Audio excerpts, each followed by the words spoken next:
আল্লাহর কিয়ামত যখন আরম্ভ হবে পুরা পৃথিবী একই সময় একই টাইমে হবে। আজকের অবস্থাটা দেখেন না, আজকে যে ভূমিকম্পের দৃশ্য হয়তো গ্রাম অঞ্চলে আপনি মালুম হচ্ছেন না। ঢাকা শহরে এমন এমন হয়েছে, বিল্ডিং ধসে পড়ে মানুষ মৃত্যু পর্যন্ত হয়েছে। অনেক ভবনগুলো ধসে পড়েছে, অনেকগুলো ভেঙে একটার উপর একটা পড়েছে। এক এক মার্কেটে দেখলাম মানুষ সব রাস্তায় ভিড় করলো। কেউ কেউ বলছিল যে জীবনের সর্বোচ্চ ভূমিকম্প আজকে দেখলাম, আর দেখি নাই। এটা তো মাত্র শুরু, এটা তো একটা অংশ। কিয়ামত যত কাছে আসবে ভূমিকম্পের পরিমাণ তত বেশি বাড়বে। এটি আল্লাহ একটা গজব। এটা কি বড় বড় বিল্ডিং আছে তারা অনুমান করতে পেরেছে, যারা সমুদ্রে ছিল কুলে ছিল তারা অনুমান করতে পেরেছে।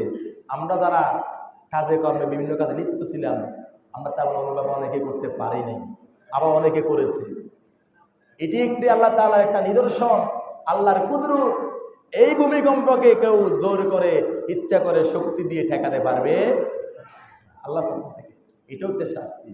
আল্লাহ কিছু কিছু শাস্তির সময় মানুষকে বুঝ দেয়, নমুনা স্বরূপ দেয়। যেমন যখন বিজলি আসে, বিজলির আগে দিয়ে একটু সংকেত দেয় কিনা, একটা আলোকিত হয় না, আলোকে যখন অনেকে চমকে যায়, অনেকে বাহির থেকে ভিতরে চলে যায়, আড়াল হয়ে যায়। কেন?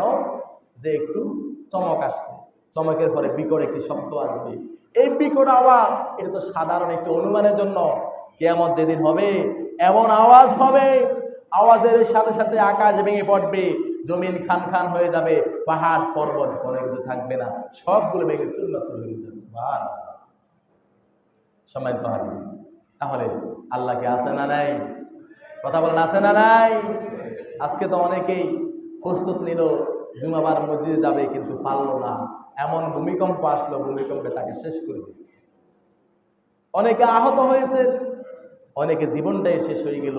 তাহলে আল্লাহকে ভয় করুন, আল্লাহর হুকুম মানতে শিখুন, আল্লাহকে ভয় করতে শিখুন, আল্লাহর ওয়ার্ডার মানুন। নয়তো পাপীদের জন্য যখন আযাব আসবে, নেককার যারা থাকবেন তারাও ভোগ করতে হবে।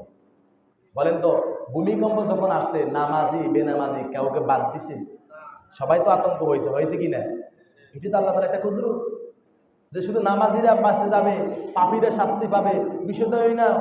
আপনার সামনে অন্যায়কারী অন্যায় করবে, আপনি বাধা দিচ্ছেন না। অন্যায় যখন গভীরতা বাড়বে, এই অন্যায়ের আযাব যখন আসবে তখন আপনিও রেহাই পাবেন